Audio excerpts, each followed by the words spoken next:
Bienvenue au Starter du jour pour bien démarrer sa journée. Aujourd'hui, Jésus peut changer votre situation. Je crois que Dieu nous donne le pouvoir de devenir. C'est ce que la Bible nous dit dans Jean au chapitre 1.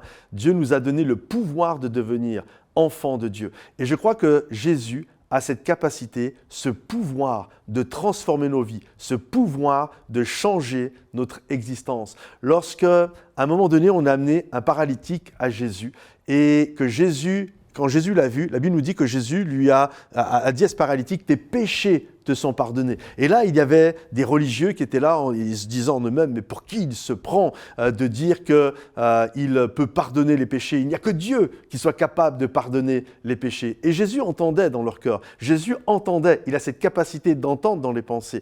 Et là, il va dire ceci, « Or, afin que vous sachiez que le Fils de l'homme a le pouvoir sur la terre de pardonner les péchés, il va dire au paralytique, « Lève-toi, prends ton lit et marche. » Et le paralytique s'est levé, a pris son lit et a marché. Et toute cette histoire, qui est une histoire extraordinaire que je vous encourage à lire dans Marc au chapitre 2, nous voyons donc Jésus qui va guérir ce paralytique. Et le passage là dit « Or, afin que vous sachiez ». Et le mot « afin que », en grec, c'est le mot « ina », le Nouveau Testament est écrit en grec. Et là, le mot « ina », ça exprime le but, ça exprime l'objectif de toute l'histoire. Grosso modo, toute cette histoire de guérison, toute cette histoire où les 4 amis ont amené le paralytique, que le toit a été démonté, que Jésus a dit que tes péchés soient pardonnés, que les religieux se soient opposés, Jésus dit afin que toute l'histoire, elle est là. En fait, tout elle est résumée dans ce qui va prendre place, dans ce que Jésus va dire. Or, afin que vous sachiez que le Fils de l'homme a le pouvoir de... Et je crois vraiment que c'est important de réaliser, de comprendre que Jésus a le pouvoir de. Il a le pouvoir de faire de toi un enfant de Dieu.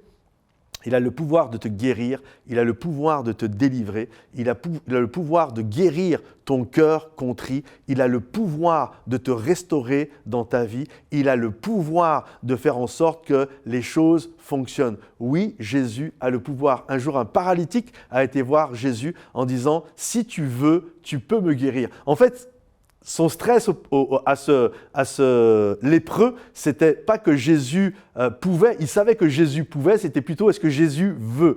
Et en fait, la réalité, c'est que Jésus, je pense, veut changer nos vies, mais il peut. Et la Bible nous dit, il est omnipotent. Omnipotent, ça veut dire qu'il a toute puissance. Et Jésus peut changer notre situation. Alors crois-le de tout ton cœur, crois que Jésus a cette capacité-là. Que le Seigneur te bénisse, que le Seigneur t'encourage. Si ce message t'a béni, pense à le liker, le partager autour de toi et à le commenter. Et on se retrouve sur momentumsansfrontières.com. Juste petite parenthèse, vous dire qu'il y a plein de belles choses qui se sont passées sur momentumsansfrontières.com. On a fait plein de baptêmes cette année. Il y a des cours de baptême qui se donnent. Ensuite, tous ceux qui suivent l'Église et qui font partie de notre communauté en ligne. Régulièrement, on organise aussi des services de baptême, on loue un B&B avec une piscine. Enfin bref, il y a plein de belles choses qui prennent place. Allez faire un tour. Que le Seigneur vous bénisse, que le Seigneur vous encourage et à bientôt. Bye bye.